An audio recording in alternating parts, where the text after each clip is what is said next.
This story is titled, "A Surprise Late-Night Summons to My Attractive Boss's Office Turned into an Unexpected Demand for Intimate Exposure." Hey Reddit, my name is Elizabeth Anderson, though everyone calls me Lisa. I'm 31 years old and have been living in Denver for the past few years.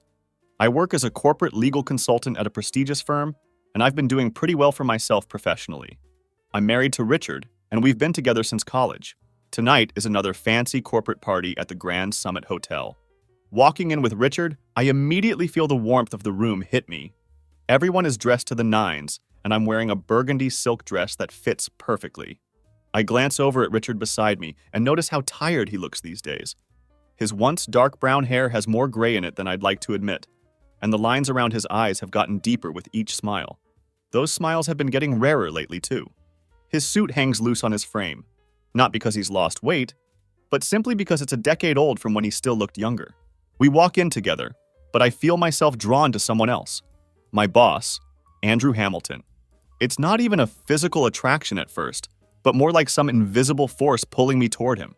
He's tall, clean-cut, with dark hair that has perfect touches of silver.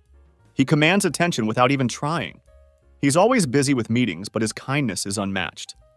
He's helped us so much. He got us that dream house when nobody else would, and even found Richard a better position. I spot him by the entrance talking with other executives.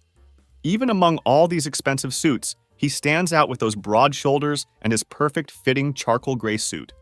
He has this confident stance that Richard used to have. Or maybe I just imagined he did. I look at Richard fiddling with his cufflinks, completely oblivious to the tension in the air. He never really fit in at these corporate events. He works hard, no question about it, but there's always been something missing. Things changed for the better, at least on the surface, when I got a job at Hamilton's firm. "I'm going to say hello to Mr. Hamilton," I tell Richard, brushing my hand on his arm. He barely nods, hardly meeting my eyes. Each step toward Hamilton feels like a countdown. The fabric of my dress brushes against my skin, making me hyper-aware of everything around me. Hamilton turns as I approach, and that warm, welcoming smile spreads across his face. I can't help but feel a flutter of excitement every time he looks at me like that. "Lisa, good to see you," he says, his voice deep and rich. I can feel it in my chest. He gives me a half hug, professional but lingering just a moment too long. "How's everything going? Enjoying the party?" he asks. I nod, smiling, but can't help glancing over his shoulder. His wife Catherine is standing there, talking with other spouses. She's beautiful in that classic, refined way. I feel something twist inside. Maybe it's jealousy, I'm not sure. Richard is still at the bar, sipping whiskey alone, completely unaware of what's happening between us. We start chatting, small talk at first, but conversation always flows naturally with Hamilton. I've admired him from the beginning, but lately, it's been different. I notice how he leans in when speaking and the way his hand occasionally brushes mine during work discussions. Like right now, standing among all these people, I feel his hand graze my lower back as he leans closer to whisper something. My pulse quickens instantly. Such a simple touch sends a shockwave through my body. I catch my breath and quickly glance around, making sure nobody noticed. But the party continues around us, everyone oblivious to this moment. "You look stunning tonight," he whispers, his voice low enough for only me to hear. My cheeks flush instantly, and my heart pounds against my ribs. I shouldn't feel this alive, not when Richard is just across the room. "Thank you," I stammer. His compliments always catch me off guard and make me feel seen in a way I haven't felt in years. The rest of the evening becomes a blur. Conversations, drinks, and stolen glances. Every moment with Hamilton is charged with an energy we both feel, but don't acknowledge. When the time comes to leave, Richard has grown quiet and just follows me out. His hand barely touches my back, nothing like the intensity I felt with Hamilton. That night, I lie in bed with Richard sleeping beside me. I stare at the ceiling, unable to sleep with my mind racing. Strangely, it's not guilt I'm feeling. Not yet anyway. Instead, I'm overwhelmed by how alive I felt tonight. How much I craved that attention, that spark. Richard sleeps peacefully next to me, completely unaware of the shifting tides, but I'm wide awake. Thoughts racing, replaying every moment, every glance, every subtle touch. I know something's been set in motion tonight. There's no going back now. The next morning, I wake to the sound of the alarm. Richard is already stirring beside me. He stretches and grunts while getting out of bed. I notice the gray hair around his temples, more prominent than ever, and see the slight sagging of his skin. His face shows the kind of tired that sleep can't fix. I watch him shuffle to the bathroom, the door clicking shut behind him, and let out a breath I didn't know I was holding. My mind immediately goes back to last night, to Hamilton, how his hand lingered on my back, his voice low and intimate with compliments. It sends tingles down my spine just thinking about it. I can't shake the feeling of wanting more, needing more than what I have here with Richard. It wasn't always like this. I used to look at Richard with admiration. We were a team, young and ambitious, making plans for the future. He worked hard, I can't deny that, but somewhere along the way, things shifted. His hard work wasn't paying off. Promotions kept slipping through his fingers and his salary stayed the same. We managed, but it wasn't enough. Meanwhile, I kept rising at the firm thanks to Hamilton's mentorship. It's almost funny in a dark way. Richard was the one who wanted more from life. He pushed for bigger goals, a family, a future with security. But I ended up achieving it while he fell behind. I remember the day I introduced him to Hamilton. Richard was nervous, unsure if it was the right move, but I insisted. Hamilton offered him a position, something better than his previous job. I knew it would be good for him. Hamilton, always generous, always understanding, took Richard under his wing. But watching them together that first day, I couldn't help noticing the difference. Hamilton commanded every room while Richard was nervous, fidgeting with his hands, nodding too eagerly. Hamilton praised his work ethic, said he was exactly what the firm needed. Richard beamed at the praise like a thirsty plant getting water, but to me, it felt empty. I saw pity in Hamilton's eyes. He helped because of me, the same way he helped with the house, that beautiful dream home we couldn't afford alone. Hamilton made calls, arranged a favorable mortgage, and everything fell perfectly into place thanks to him. Richard was grateful, but deep down, I knew he hadn't earned it. Maybe that's where it started. The resentment, a slow-burning frustration building over years. While Richard fell into a routine of work and fatigue, I was thriving, becoming someone in the office. I kept myself looking good, stayed fit, dressed well, and looked younger than my age. People noticed. Hamilton noticed. I had everything, really. A great job, a nice house, a husband who loved me. So why did I feel so empty? Why was I lying in bed thinking about another man? Richard finally comes out of the bathroom and gives me a half smile, the kind that barely reaches his eyes anymore. "Morning," he mumbles, putting on his worn work clothes. "Morning," I reply, trying to sound cheerful while my mind is still elsewhere. I watch him move around the room, getting ready for the day, and wonder if he notices, if he sees that I'm not the same anymore, that something between us has shifted. I doubt it. He seems lost in his own routine, his own thoughts. "Don't forget dinner at your parents' tonight," he reminds me, grabbing his keys. "Right, dinner," I say, forcing a smile. Another night of pretending, playing the dutiful wife while my mind is miles away. As he leaves, I lean back against the pillows and close my eyes for a moment, trying to clear my head. But all I see is Hamilton's face, his smile, his hand on my back. Later, I arrive at the office wearing a sharp navy pencil skirt and a silk blouse that fits perfectly. The office is buzzing with energy. Phones ringing, people rushing to meetings. But my focus is elsewhere. I keep glancing at Hamilton's closed door, wondering if he's thinking about last night like I am. It's not long before I'm summoned to his office. My heart speeds up while knocking, and I hear his voice call, "Come in." He's behind his desk but stands the moment I walk in, smiling that smile. "Lisa, good to see you. Close the door, would you?" I do as asked, my pulse quickening. The room feels smaller with just us in it. "How are you?" he asks, moving around the desk to stand closer, his eyes lingering a bit too long. "You looked amazing at the party." I blush again, cursing myself for reacting this way. I can't help it. "Thank you, it was a fun night," I say, my voice coming out breathless. He steps closer, and I feel warmth radiating from him. His cologne fills my senses, a mix of cedar and something expensive. "I've been thinking about you," he says softly, his hand brushing against mine. My breath catches in my throat. I want to say something, anything, but the words won't come. I can only stare up at him, caught in the moment, my body betraying me, my heart fluttering wildly. Then he leans in, just enough to close the gap. His lips brush mine, softly at first, testing. When I don't pull away, he kisses me more fully. The world outside his office disappears. It's just us. No husband, no obligations, just the heat of his mouth on mine, his hands cupping my face, pulling me closer. Something in me snaps, something hidden for so long. This isn't just a kiss. It's the beginning of something bigger, something I can't control anymore. Nothing was the same after that kiss. I walked out of his office with a racing heart, tingling lips, and overwhelming guilt creeping into my chest. But beneath the shame and second-guessing, there was something more intoxicating. Excitement. The kiss had awakened something in me, something I thought was long buried. My marriage felt distant and dull compared to the fiery spark with Hamilton. I tried carrying on with my day, pushing down the images flashing in my mind. His lips on mine, the way his hand slid down my waist, lingering just enough to make me ache. But it was impossible to focus. Every time I walked past his office, my stomach twisted into knots. Every email from him, even the most basic work ones, had me analyzing the words, looking for hidden meanings. That night, I couldn't look at Richard. I went through the motions at my parents' place, smiled at the right moments, laughed at jokes that weren't funny. But in my head, I was just replaying the kiss over and over like a stuck film. I watched Richard during dinner, saw him interact with my parents, speaking softly, almost passively about work. It was hard not to compare him to Hamilton. How Hamilton commands attention makes me feel important just by looking at me.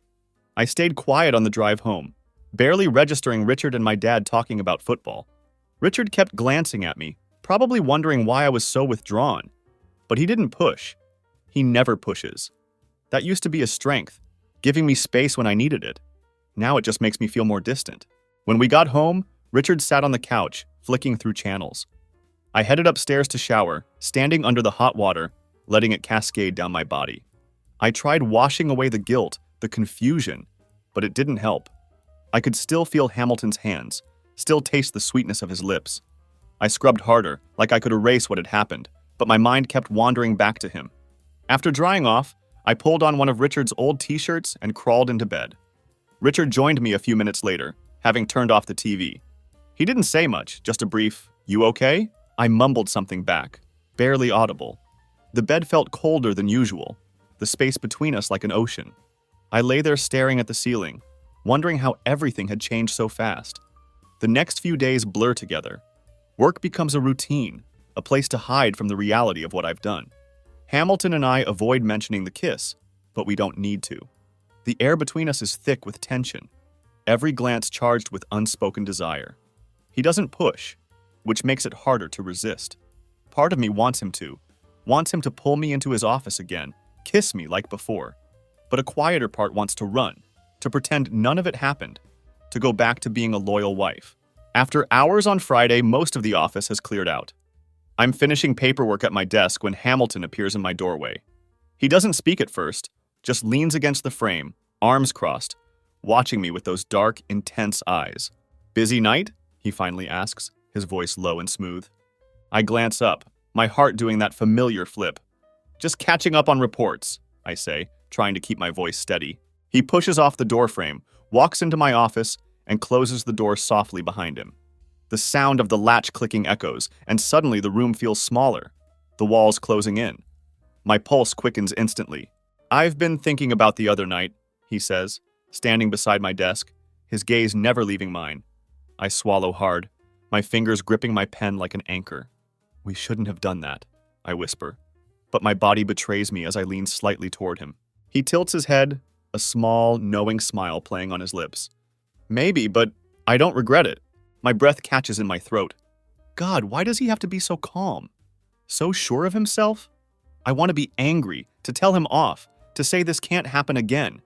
But all I can think about is how he makes me feel. Alive. Wanted. Desired. "We can't," I say, more to myself than to him. "I'm married, you're married." He nods but doesn't back away. "I know, but that doesn't change how I feel." His voice is quiet, but there's fire behind it. Something raw and real that I haven't heard from anyone in a long time. I look up at him and feel my resolve crumbling. "This is crazy," I whisper. He reaches out, gently brushing a strand of hair from my face. His fingers graze my skin, the touch electric, sending shivers down my spine. Maybe, but sometimes crazy is what we need. Just like that, I'm lost. He leans down, his lips finding mine. The kiss is softer this time, slower, but no less intense. I melt into him, my hands reaching up to pull him closer. I need more. crave the warmth of his body against mine. The kiss deepens, and before I know it, I'm in his arms, his hand sliding down my back, pulling me tight against him. It feels dangerous, thrilling, like teetering on the edge of something we can't come back from. I don't want to stop. Not now. I don't think about Richard, his tired face waiting at home. I don't think about the consequences, the fallout that will come. All I think about is Hamilton, how he makes me feel alive, how he fills the empty spaces inside me that have been growing for so long. We break apart, both breathing heavily. His forehead rests against mine, his breath warm on my lips. "We don't have to rush this," he murmurs, his hand still holding me close. I nod, unable to speak. The room feels too small, too hot. I can barely think straight. "We'll take it slow," he says, his voice steady like he has it all figured out. But deep down, I know there's no slow about this. It's a train speeding toward a cliff, and we're both on board, racing toward whatever comes next. I don't know how to stop it. I don't even know if I want to. The weeks that follow become a whirlwind of secrecy, desire, and guilt. Each time I tell myself it's the last, that I won't let it go further. But each time, I find myself back in Hamilton's arms. It's like an addiction I can't quit no matter how hard I try. Every stolen kiss, every whispered conversation, every moment spent together in the shadows only deepens the bond between us. With each encounter, I drift further from Richard, from the life we built together. At home, I play the part of the devoted wife, but the cracks are showing. Richard notices the late nights, the excuses, the distance. He asks how work is, if everything is okay. I smile and tell him everything is fine, that I'm just tired. He believes me. He always believes me. That's the worst part. He trusts me completely, and I'm betraying him in the worst possible way. One evening, after another long day at the office, longer than it should have been, thanks to Hamilton, I come home to find Richard sitting at the kitchen table, a glass of whiskey in his hand. He looks up as I enter, his eyes filled with something I can't quite place. Sadness? Resignation? I'm not sure which. Hey, I say softly, trying to act normal, but the guilt is gnawing at me, heavier than usual tonight. "Hey," he replies, his voice low. He takes a sip of his drink, his eyes never leaving mine. "You're home late again?" "Yeah," I mutter, setting down my bag and walking toward the fridge, avoiding his gaze. "Work's been crazy lately." A long silence follows, the kind that makes the hair on the back of my neck stand up. I can feel him watching, studying me. I turn around and force a smile, but he doesn't return it. "I've been thinking," he says slowly, his fingers tracing the edge of his whiskey glass. "About us, about everything." My stomach tightens, and I feel like a deer in headlights. "What do you mean?" I ask, my voice shaky, betraying me. He looks at me, really looks at me, in a way he hasn't in months. "I know something's wrong, Lisa. You've been different. Distant." He pauses, takes another sip. "I'm not blind. I can see what's happening even if you won't tell me." Panic rises in my chest, and I fight to keep my face neutral. "I don't know what you're talking about," I lie, but the words feel hollow, even to me. He sets his glass down on the table with a thud, his eyes darkening. "Don't do that. Don't lie to me. I'm not stupid. I know you're seeing someone." His words hit me like a punch to the gut. I stand there frozen, my mind racing. How could he know? Had he found out about Hamilton? Had someone told him? The room seems to spin, and I try to form a response. I don't, I start, but he cuts me off. "Just tell me the truth, Lisa." His voice strained.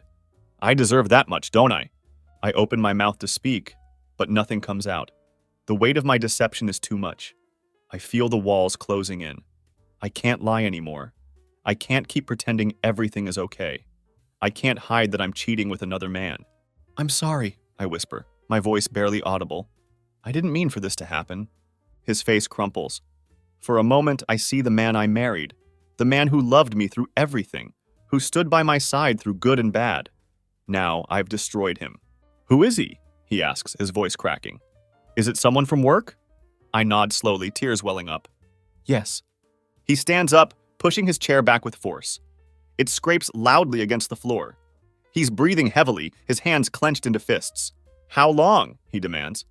"A few months," I admit, my voice trembling. "But I swear it didn't mean anything. It was a mistake." "A mistake?" He laughs bitterly, shaking his head. "You don't accidentally fall into someone else's bed, Lisa. I'm sorry, I repeat, tears streaming down my face. I never wanted to hurt you. I didn't know what to do. He stares at me for what feels like an eternity. His eyes filled with pain so deep it makes my chest ache. I wanted a family, he says quietly, his voice thick with emotion. I wanted to have kids with you. I wanted to build a life with you. And now it's all ruined. I collapse onto the floor, sobbing uncontrollably. I've broken everything. Our marriage, our future, everything we worked for. And for what? A few stolen moments with a man who doesn't really care the way Richard does? I've thrown it all away. I should have known, he continues, his voice growing harder, colder. You've always been out of my league, haven't you? The pretty wife with the successful career. And me, just the guy who's never been good enough. That's not true, I choke out, shaking my head. I never thought that. I love you. Love? He scoffs. You don't do this to someone you love, Lisa. There's nothing left to say. No amount of apologies, no explanations, could fix what I'd done. I had destroyed the man I once loved, shattered the life we built together. Now there's nothing left but ruins. He walks out of the kitchen, leaving me there on the cold floor, sobbing into my hands. I hear the front door open, then close. With it, any hope of salvaging what remained of our marriage disappeared. I was alone, truly alone for the first time in my life. The days that follow become a blur of numbness and regret. Richard moves out. I don't fight him. I know I've lost him for good. I go through the motions at work, avoiding Hamilton as much as possible. The thrill and excitement I once felt are all gone now, replaced by a deep, aching emptiness. One day, I find myself standing outside Hamilton's office, my hand hovering over the door handle. I know he's inside, probably going about his day like nothing has changed. But everything has changed. I've ruined my marriage, and for what? A man who doesn't love me, who would never leave his own family. I turn away and walk down the hallway, knowing I can never go back. My marriage is over, and so is whatever fantasy I had with Hamilton. There's no going back, only forward. Alone. In the end, I have no one to blame but myself. Weeks pass, and a quiet settles in like a suffocating fog. The house feels too big without him. The silence is heavier than I ever imagined, pressing in as I move through rooms like a ghost of my former self. I try to fill the space with noise, TV, music, anything to drown out the emptiness, but nothing works. There's no distraction big enough to drown out the guilt, the shame, the knowledge that I brought this on myself. Richard is gone. No word from him. He left without much explanation, but what more was there to say? I'd broken us.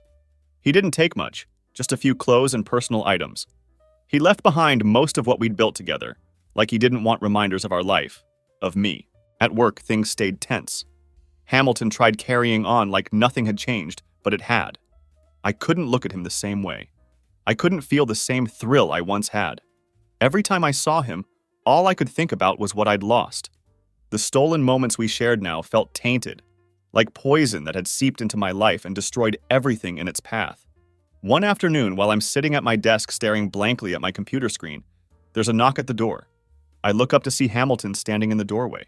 He doesn't smile this time, doesn't try to charm me with his usual confidence. His face is serious, his expression unreadable. Can we talk, he asks? I hesitate before nodding. Sure. He steps into my office and closes the door behind him.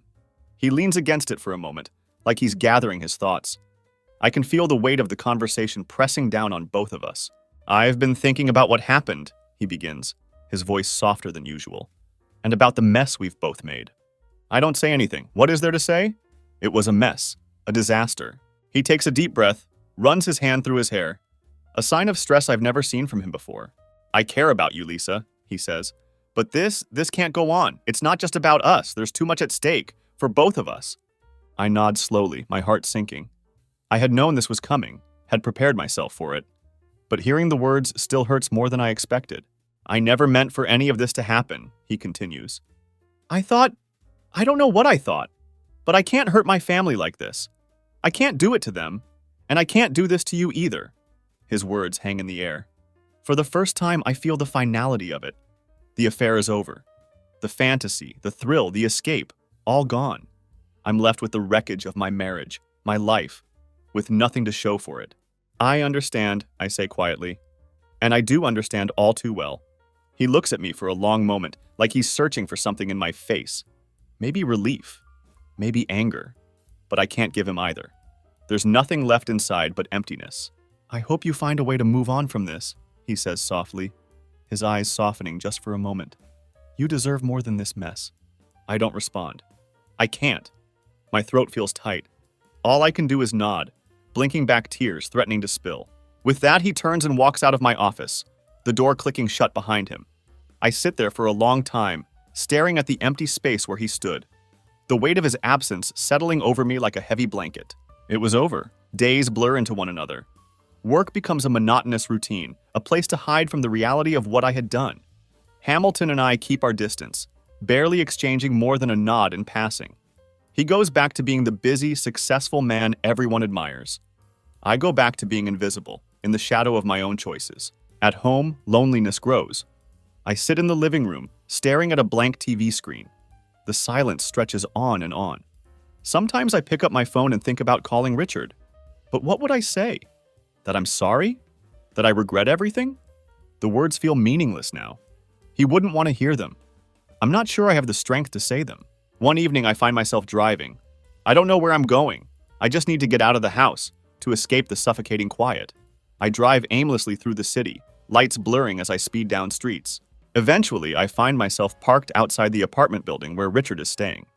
It's a modest place he rented after leaving. I haven't been here before, but I know the address. I looked it up weeks ago, but never had the nerve to visit. Until now. I sit there staring up at the dimly lit windows, my heart pounding in my chest. I don't know what I'm hoping for. A chance to explain? To apologize? To beg forgiveness? Maybe I just want to see him. To know he's okay. That he hasn't completely fallen apart like I have. After what feels like an eternity, I get out of the car and walk to the door. My hand hovers over the doorbell, trembling. I hesitate, wondering if this is a mistake. But before I can stop myself, I press the button. Seconds stretch into what feels like hours. Just when I'm about to turn and leave, the door opens.